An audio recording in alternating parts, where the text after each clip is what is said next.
आप प्रेगनेंसी के लिए अगर कोशिश कर रहे हैं तो बहुत बार डॉक्टर्स ने आपका एक टेस्ट किया होगा जिसका हम कहते हैं एएमएच।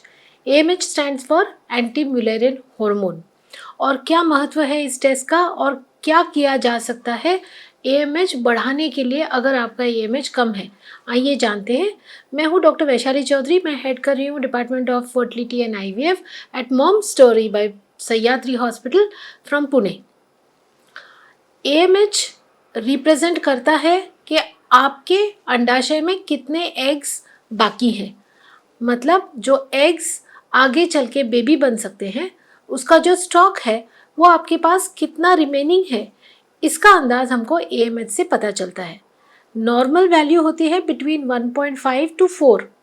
बहुत बार देखा जाता है कि ये लेवल कम हो जाती है और अनफॉर्चुनेटली कोई भी दवाई से हम लोग ये एएमएच बढ़ा नहीं सकते। पहले जानते हैं कि किन लेडीज़ में एएमएच कम होने की संभावना है। अगर आपकी एज 35 से अबव है तो हो सकता है नेचुरली आपका एएमएच कम हुआ होगा। अगर आपकी एज कम है लेकिन फिर भी आपका एएमएच लो है तो हो सकता है कि आपको कोई जेनेटिक मेकअप आपका ऐसा है, आपके डीएनए में भी ये लिखा है कि आपका एएमएच जल्दी कम होने वाला है। अगर आपको इम्यूनोलॉजिकल फैक्टर्स है, इम्यूनिटी ऑटो एंटीबॉडीज़ है, तो भी ये कम हो सकता है।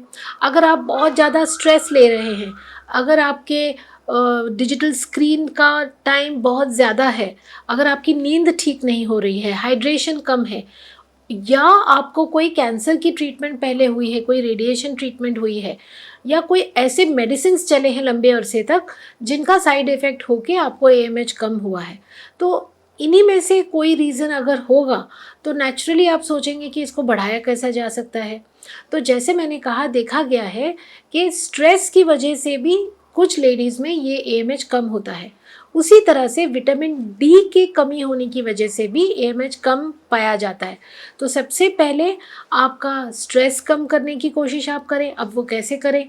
आपका डाइट अच्छा होना चाहिए, आपको एक्सरसाइज एक बहुत ही इम्पॉर्टेंट पार्ट है आपके लाइफ का। आप जो भी करें, योगा करें, स्ट्रेचिंग करें, रनिंग करें, लेकिन exercise should be a part of your daily routine.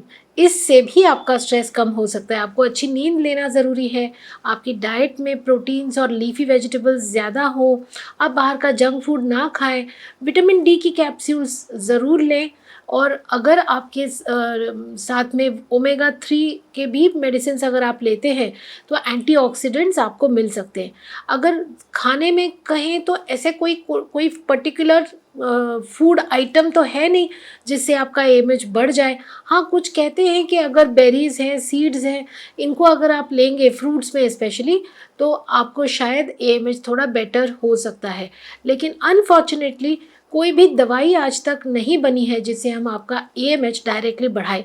हाँ, एक पीआरपी नाम की ट्रीटमेंट ही हुई है जिसको हम ओवेरियन रिजुविनेशन कहते हैं, जिसमें कि आपके ही बॉडी से हम स्टेम सेल्स निकालते हैं, या तो आपके ब्लड से या बोन मैरो से, और उनको इंजेक्ट किया जाता है आपके ओवरी के अंदर। दो ये एक्सपेरिमेंटल प्रोसीजर है अभी तक, लेकिन काफ़ी अच्छे रिजल्ट्स आते देख रहे हैं हम लोग, और इसलिए इसका भी कभी कभी हम इस्तेमाल करते हैं। इसके साथ ही एक डीएचए नाम की दवाई आपको बहुत बार देंगे आपके डॉक्टर्स, जिससे हम एएमएच बढ़ा तो नहीं सकते, लेकिन जो एग्स आपके पास बाकी हैं उनका जल्दी से डीके ना हो जाए और वो ख़त्म ना हो जाए, इसके लिए ये मेडिसिन काम आ सकती है।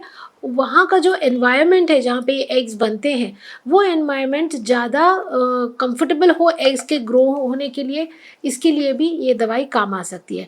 इसी के साथ कुछ विटामिन्स भी हम लोग ऐड करते हैं और कोशिश करते हैं कि जो एएमएच है आपका लो, उसी में हम किस तरह से बेस्ट एग्स निकालें। बहुत बार आईवीएफ का भी प्रयोग करना पड़ता है, और अगर आपकी शादी हुई नहीं है या आप प्रेगनेंसी प्लान नहीं करना चाहते और अगर आपको पता चल गया है कि आपका एएमएच कम है, तो आपके डॉक्टर से ज़रूर सलाह मशवरा करें। वो एग फ्रीजिंग के बारे में या एम्ब्रियो फ्रीजिंग के बारे में आपको ज़रूर इन्फॉर्मेशन देंगे। तो ये था आज के लिए एएमएच बढ़ाने के लिए कुछ tips. And if you have any doubts, अगर आपको कोई संदेह है, कोई डाउट्स है इसी विषय में, जानना चाहते हैं ज़्यादा इन्फॉर्मेशन या मिलना चाहते हैं, प्लीज़ कॉन्टैक्ट करें हमसे। We will be more than happy to help. Thank you.